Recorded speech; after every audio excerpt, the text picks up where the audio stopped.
നിന്നകന്നു എന്നത് സത്യമാണ്. മിശിഹായുടെ ശാരീരിക സാന്നിധ്യം ഈ ഭൂമിയിൽ ഇല്ലാത്തത് കൊണ്ട് ഇവിടെ പലരും മിശിഹായുടെ വേഷം ധരിച്ച് നടക്കാൻ ശ്രമിക്കുന്നു എന്നുള്ളതാണ് സത്യം, ഇല്ലേ? പലരും ആൾ ദൈവങ്ങളായി രംഗപ്രവേശം ചെയ്യുകയാണ്. ദൈവത്തെ കാണാൻ കിട്ടാത്തത് കൊണ്ട് എല്ലാ മതങ്ങളിലും ഉണ്ട് ഇങ്ങനെ ആൾ ദൈവങ്ങൾ രംഗപ്രവേശം ചെയ്യുകയാണ്. ഞാനാണ് ദൈവം എന്ന് പറഞ്ഞുകൊണ്ട് ഓരോ വ്യക്തികൾ ഓരോ കാലഘട്ടത്തിൽ രംഗപ്രവേശം ചെയ്യും. ചിലരൊക്കെ ഓരോ കുസൃതികൾ കാണിക്കുന്നത് ഈ ഒളി ക്യാമറകളിലൂടെയൊക്കെ കണ്ടെത്തി പിടിക്കപ്പെടുകയും ആളുകൾ കൈവയ്ക്കുകയൊക്കെ ചെയ്യുന്ന ഇതിൻ്റെ കഥകൾ നമ്മൾ പത്രങ്ങളിൽ വായിക്കാറുണ്ട്. വേറെ ചില ആൾ ദൈവങ്ങളുടെ നടപടിക്രമങ്ങൾ ആരും അറിയാതെ പോകുന്നുണ്ട് എന്നുള്ളത് ശരിയായിരിക്കാം. കുറേ മനുഷ്യരെങ്കിലും നല്ല രീതിയിൽ ദൈവിക വേലകൾ ചെയ്യുന്നവരുണ്ടാകാം ഈ കൂട്ടത്തിൽ, ഞാൻ നിഷേധിക്കുന്നില്ല. പക്ഷേ യേശു ക്രിസ്തുവിനെ ഈ ഭൂമിയിൽ പ്രതിനിധാനം ചെയ്യാൻ, അവൻ്റെ തുടർച്ചയാകാൻ ദൈവം സ്ഥാപിച്ചത് പരിശുദ്ധ സഭയെയാണ്.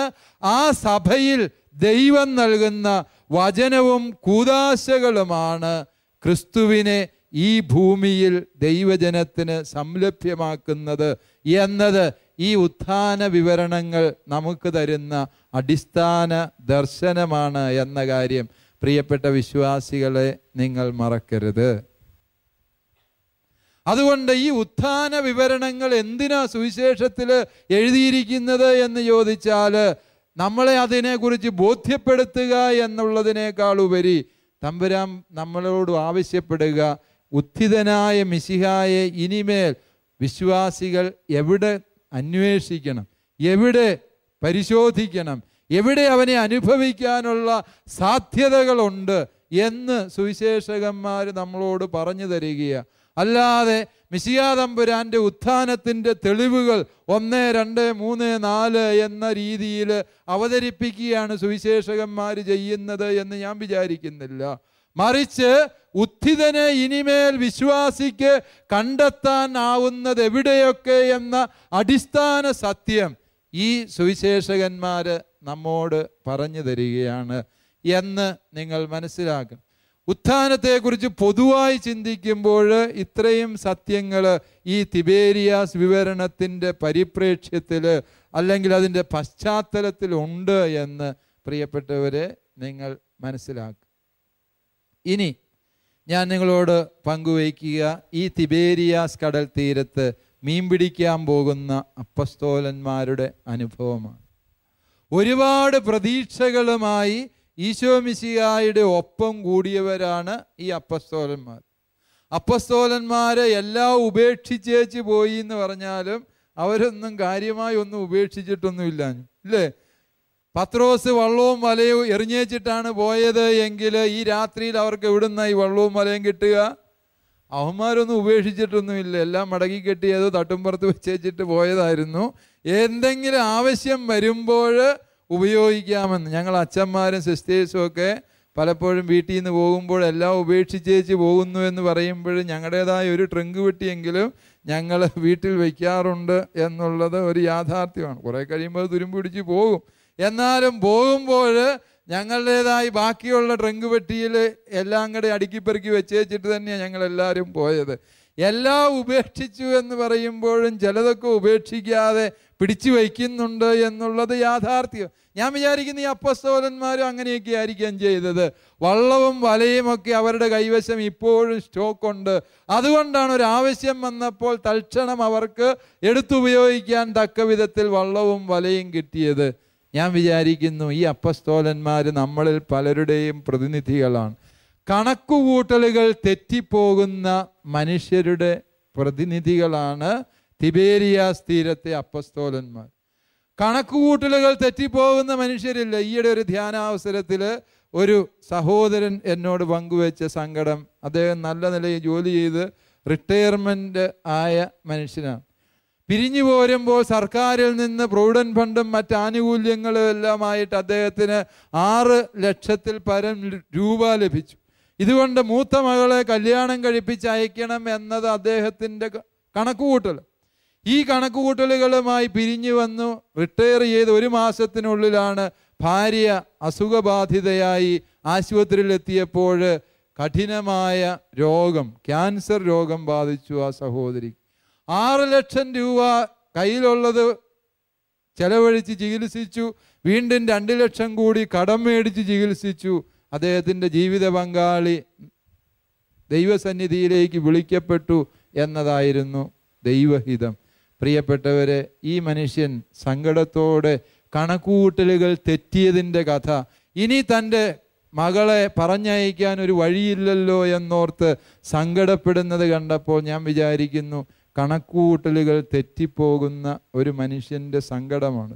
നമുക്കെല്ലാവർക്കും കണക്കുകളുണ്ട്. ഓരോ കാര്യങ്ങളും പ്ലാൻ ചെയ്ത് നടത്തുന്നവരാണ് നിങ്ങളിൽ ബഹുഭൂരിപക്ഷവും എന്നെനിക്കറിയാം, ഇല്ലേ?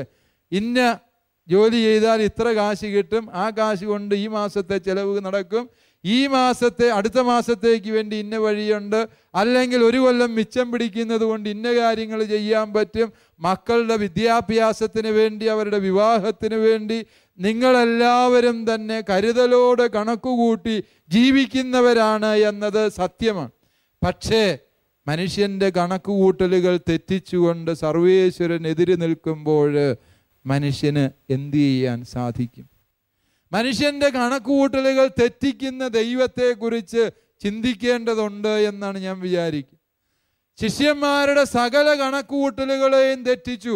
ഇവൻ രാജാവായി വരുമ്പോൾ ഇവൻ്റെ വലതുവശത്തും ഇടതുവശത്തും ഇരിക്കണമെന്ന് മോഹിച്ച് അതിനുവേണ്ടി മാത്സര്യ ബുദ്ധിയോടെ നീങ്ങിയ അപ്പസ്തോലന്മാരോടാണ് ഗുരു പറയുക, കണക്കുകൾ തെറ്റിപ്പോയി. നിങ്ങൾ വിചാരിച്ച തരത്തിലൊരു രക്ഷകനല്ല ഞാൻ, നിങ്ങൾ കരുതിയതുപോലുള്ളൊരു മിശിഹായുമല്ല താൻ. അവൻ കണക്കുകൾ തെറ്റിക്കുന്ന രക്ഷകനാണ്. ശിഷ്യരുടെ കണക്കുകൾ തെറ്റിപ്പോയി. എന്തിനാ ജീവിതത്തിൽ ഇങ്ങനെ കണക്കുകൾ ദൈവം തെറ്റിക്കുന്നു? ചില കണക്കുകളൊക്കെ തെറ്റിക്കുന്നത് ദൈവം തന്നെയാണ് എന്ന് ഞാൻ പൂർണ്ണമായും വിശ്വസിക്കും. ജീവിതത്തിലെ കണക്കുകൂട്ടലുകൾ എന്നെങ്കിലും തെറ്റിപ്പോയിട്ടുള്ളവരാണ് നിങ്ങളൊക്കെ എന്ന് ഞാനും നിങ്ങളും ഒക്കെ കണക്കുകൂട്ടലുകൾ തെറ്റിപ്പോയിട്ടുള്ള മനുഷ്യരാണ്. ഒരു കണക്കും ജീവിതത്തിൽ തെറ്റാത്തവർ, ഗുണിച്ചപ്പം 1-ാം ക്ലാസ്സിൽ തെറ്റിപ്പോയതിനെ കുറിച്ചല്ല ഞാൻ പറയുക, അത് നമുക്കെല്ലാവർക്കും തെറ്റിയിട്ടുണ്ടാവും. ജീവിതത്തിൽ കണക്കുകൂട്ടലുകൾ ഒന്നും പിഴയ്ക്കാതെ പോയ മനുഷ്യർ ഈ കൂട്ടത്തിലുണ്ടല്ലോ എന്ന് കൈവക്കിയേ. ജീവിതത്തിലെ കണക്കുകൂട്ടലുകൾ ഒന്നും ഇതുവരെയും തെറ്റാതെ എല്ലാം ഭംഗിയായി മുമ്പോട്ട് പോയവർ നോ ബഡി, ആരുമില്ല, ഇല്ലേ? ആരുമില്ല. അതൊരു സത്യമാണ്. കാരണം ഞാൻ വിചാരിക്കുന്നു അത് ദൈവീകമായൊരു പദ്ധതിയാണ്. ഒരിക്കലും തെറ്റാത്ത കണക്ക് കൂട്ടുന്ന സർവേശ്വരനിലുള്ള നമ്മുടെ വിശ്വാസത്തിന് ഭംഗം വരാതിരിക്കാൻ, അവനിലുള്ള നമ്മുടെ ആശ്രയബോധത്തിന് കുറവ് വരാതിരിക്കാൻ ദൈവമായ കർത്താവ് മനുഷ്യൻ്റെ കണക്കുകൂട്ടലുകളെ തെറ്റിക്കുന്നു.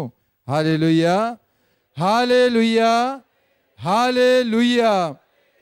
എന്നെ ഈ ഹല്ലേലൂയ എന്ന് പറഞ്ഞാൽ എന്തെന്നാ? ദൈവത്തിന് സ്തുതിയെന്നാണ്, അല്ലേ? ദൈവത്തിന് സ്തുതിയെന്നാണ്. അപ്പോൾ ദൈവീകമായ വെളിപാടുകൾ, രക്ഷാകര സന്ദേശം കേൾക്കുമ്പോൾ വിശ്വാസികൾ, പഴയ നിയമ ജനത പ്രതികരിച്ചിരുന്ന വാക്കാണെന്ത്? ഹല്ലേലൂയ. അപ്പോൾ ദൈവത്തിന് സ്തുതി പറയും. അതുകൊണ്ട് ഇത് ഈ രാത്രി നൈറ്റ് വിജിലായതുകൊണ്ട് നിങ്ങൾക്ക് ഉറക്കം വരാതിരിക്കാൻ അച്ഛൻ ഇടയ്ക്ക് കൈവക്കിക്കുന്നതാണ് എന്ന് ചില അമ്മച്ചിമാർക്കെങ്കിലും ഒരു തോന്നലുണ്ടാവാൻ സാധ്യതയുണ്ട്. അല്ല, ദൈവീക സന്ദേശത്തോട് വിശ്വാസികളുടെ പ്രതികരണമാണ് എന്ത്? ഹല്ലേലൂയ എന്ന് പറയും. മനസ്സിലാവും? അപ്പോൾ നമ്മൾ പറഞ്ഞു വന്നത്, ജീവിതത്തിൽ ദൈവം തമ്പുരാനിലുള്ള നമ്മുടെ ആശ്രയബോധം ഒരിക്കലും നഷ്ടമാകാതിരിക്കാൻ ദൈവമായ കർത്താവ് നമ്മുടെ ജീവിതത്തിലെ പല കണക്കുകളും തെറ്റിക്കാൻ ഇടവരുത്തുന്നു. അതുകൊണ്ട് കണക്കുകൂട്ടലുകൾ തെറ്റിപ്പോയി എന്നതുകൊണ്ട് ജീവിതത്തിൻ്റെ കുത്തഴിഞ്ഞു പോയി എന്നോ ജീവിതം തീർന്നുപോയി എന്നോ ആരും വിലയിരുത്താൻ വരട്ടെ. നിന്റെ ജീവിതത്തിൻ്റെ ഏത് നിമിഷത്തിലും ആ ജീവിതത്തിൻ്റെ നിയന്ത്രണം സമ്പൂർണമായി ഏറ്റെടുക്കാൻ ദൈവം വിചാരിക്കുന്ന തീരത്ത് നിന്റെ ജീവിതത്തെ സുഗമമായി എത്തിക്കാൻ കഴിവുള്ള സർവേശ്വരനുണ്ട് എന്ന വിശ്വാസം മതി. പ്രിയപ്പെട്ടവരെ, കണക്കുകൂട്ടലുകൾ തെറ്റിയതിൽ ആരും നിരാശപ്പെടരുത്. മറിച്ച് ഒരിക്കലും കണക്കുകൾ തെറ്റാതെ കൂട്ടാനറിയാവുന്ന സർവേശ്വരൻ്റെ സ്വന്തമാണ് ഞാൻ എന്ന് തിരിച്ചറിയാൻ നമ്മുടെ ജീവിതത്തിലെ ഈ പാളിച്ചകൾ, തകർച്ചകൾ, പരാജയങ്ങൾ ഇടവരുത്തുമെങ്കിൽ സർവോപരി സർവേശ്വരനെ സ്വന്തമാക്കാനുള്ള വഴിയായി ഈ കണക്കുകൂട്ടലുകൾ നിമിത്തമാകുമെങ്കിൽ, പ്രിയപ്പെട്ടവരെ, കണക്കുകൂട്ടലുകൾ തെറ്റുന്നതിൽ കുഴപ്പമുണ്ടോ? ഇല്ല. ജീവിതത്തിൽ നമ്മുടെ പല കണക്കുകളും തെറ്റിയത് കൊണ്ട് ഇന്ന് നിങ്ങൾ ഈ തിരുവചനം കേൾക്കാൻ ഈ രാത്രിയിൽ ഇവിടെ വന്നിരിക്കുന്നത് എന്ന് ഞാൻ പൂർണ്ണമായും